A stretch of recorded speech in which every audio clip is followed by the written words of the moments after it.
শরীরের ভেতরে একটি নীরব সংকট তৈরি হচ্ছে। কোনো অ্যালার্ম নেই, শুরুতে কোনো ব্যথাও নেই, শুধু ধীরে ধীরে এক অদৃশ্য পরিবর্তন, যতক্ষণ না তোমার শরীর নিজেকেই প্রতিরোধ করতে শুরু করে। সব কিছু শুরু হয় খুব সাধারণ কিছু দিয়ে, একটি খাবার, উষ্ণ, পুষ্টিকর, শক্তিতে ভরপুর। খাবারটি শরীরের ভেতর দিয়ে এগিয়ে যেতে থাকলে তোমার শরীর জেগে ওঠে, পেশিগুলো নড়ে ওঠে, এনজাইম খাবারকে ভেঙে ফেলে, প্রতিটি কামড় থেকে জীবন শক্তি বের করে আনে। ক্ষুদ্রান্ত্রে পুষ্টিগুলো তরল সোনার মতো জ্বলজ্বল করে, রক্তপ্রবাহে শোষিত হয়, সবকিছু নিখুঁত সামঞ্জস্যে কাজ করতে থাকে।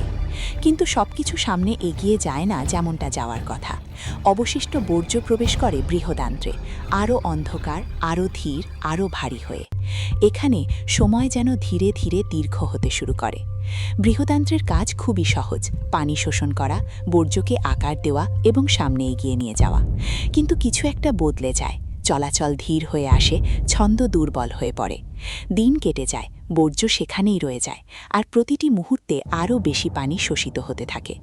যা একসময় নরম ছিল তা ধীরে ধীরে শক্ত হতে শুরু করে। সেই স্তূপ ঘন হয়, শুকিয়ে যায়, চাপে জমাট বেঁধে পরিণত হয় কঠিন অনমনীয় কিছুর মধ্যে। বৃহদান্ত্র সেটিকে ঘিরে শক্ত হয়ে যায়, চাপ দিতে থাকে, লড়াই করে, ব্যর্থ হয়।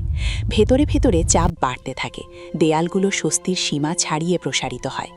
শরীর বুঝতে পারে কিছু একটা ভুল হচ্ছে, কিন্তু তখন অনেক দেরি হয়ে গেছে সহজভাবে সমাধান করার জন্য। এখন তৈরি হয় এক নীরব অবরোধ, তোমার শরীরের গভীরে এক ভয়ঙ্কর ট্রাফিক জ্যাম। নতুন বর্জ্য আসতেই থাকে, কিন্তু যাওয়ার আর কোনো পথ থাকে না। বৃহদান্ত্র ফুলে ওঠে, স্নায়ুগুলো জ্বলে ওঠে, অস্বস্তি ধীরে ধীরে ব্যথায় রূপ নেয়।